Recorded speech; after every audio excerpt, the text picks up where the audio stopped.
సముద్రాల గ్రామం విలేజ్లో గడ్డిపోడు, దేవునిపోడు, ఎదలపోడు, గుట్టలు ఇవేనే. మేము చిన్నప్పటి నుంచి గొర్రెలు మేపుకునే బతికేయడం వీటిని ఎట్లాంటి వాటి మొట్లు తీసి మా తాంధ్రపల్లి వాళ్ళు కూడా మా భూమిలో డంపింగ్ చేస్తారు. జిఎస్ఎల్ మెడికల్ ఇన్స్టిట్యూషన్స్ మరియు కిమ్యూ ఇంటర్నేషనల్ యూనివర్సిటీ భాగస్వామ్యంతో ఇండియన్ అలైన్డ్ ఎంబీబీఎస్ కోర్స్ అడ్మిషన్లు అందిస్తోంది నియో. మా పంజరాయి భూముల్లో వాళ్ళ చెత్త మన చెత్త ఏంటి కుక్కలు వచ్చినా ఏదైతే మా పిల్లలు వేస్తారు, మా ఇంట్లో వేస్తారు, మా విలేజ్లో వేస్తారు. మా పిల్లల మా గొర్రెలు వచ్చినా మా వాళ్ళు వాసతని ట్యాంకులు వదిలేరు. ఇప్పటికైనా వాళ్ళ పిల్లలు వాళ్ళు వేసుకొచ్చి డంపింగ్ యార్డ్ వేసుకొని మా గుట్ట మాకు ఎవరు మట్టి తరలించుకోకుండా కలెక్టర్ కోరుతున్నాం. మా గొర్రెలు ఎక్కువ చెట్లు కూడా ఏదనుకుంటా ఉండాలని కోరుకుంటున్నాం.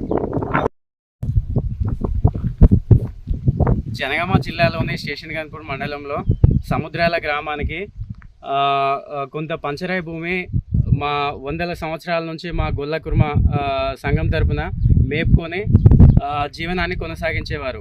ఈ కాలంలో కొంతమంది అక్రమకారులు గుట్టల్ని ఒలిచి పిండి వేసి ఇంత అధ్వానంగా మొత్తం చెట్లను మొత్తం కడిగేసి దాన్ని మొరాన్ని తరలించే ప్రయత్నం చేస్తాను.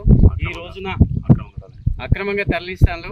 ఈ రోజున మా యాదవ సంఘం తరపున గొర్రెల మేకలు సంఘం తరపున వచ్చి ఈరోజు ఇది పంచరాయి భూమి సర్వే నెంబర్ 189 సర్వే నెంబర్లో పంచరాయి భూమిగా ఉన్న భూమిని మొత్తం అక్రమంగా తరలించే ప్రయత్నం చేస్తున్నారు. దీన్ని వెంటనే స్పందించి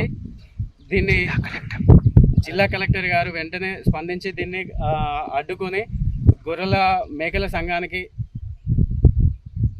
న్యాయం చేస్తారని ఆశిస్తున్నాము. జిల్లా జనగాము మండలం స్టేషన్ గన్పూర్ గ్రామం సముద్రాల పరిధిలో 189/75 పట్టా భూమిని సరిహద్దు కాగల గుట్ట. ఇది తాందరపల్లి సముద్రాలకు మధ్యలో సరిహద్దు కాల గుట్ట. దీన్ని ఎవరో మన వెనుకటి నుంచి గత 100 సంవత్సరాల నుంచి వెనుకటి నుంచి యాదవ సోదరులు మన విలేజ్లో ఉన్న ప్రతి ఒక్కరు గొర్రెలు ఎవరెవరైతే పెంచుతారో వాళ్ళందరూ దీనికి వచ్చి మేపేది. బట్ ఇప్పుడు జరిగిన విషయం ఏంటంటే మనకు తెలియకుండా గత కొద్ది రోజులుగా ఈ గుట్ట పరిణామంలో అందరు ఈ చెట్లను వీకేసి ఏదో సాఫ్ చేసి అక్రమానికి గురి కావాల్సి వస్తుంది. కానీ దాన్ని చూసి దాన్ని ఏ విధంగా పరిష్కరిస్తారో మన గ్రామ అధికారులైనా సర్వేయర్ అయినా ఎంఆర్ఓ గారైనా జిల్లా కలెక్టర్ అయినా తొందరగా స్పందించి దాన్ని మాకు ఆ సమస్యకు పరిష్కారం చేయాలని నేను కోరుతున్నాను. ఒకవేళ ఈ సమస్యను తొందరగా పరిష్కరించకపోతే అధికారులు మళ్ళీ మేమందరం కలిసి రాష్ట్ర వ్యాప్తంగా కూడా ధర్నాకు దిగడానికి సిద్ధపడతామని ఆగ్రహిస్తున్నాం.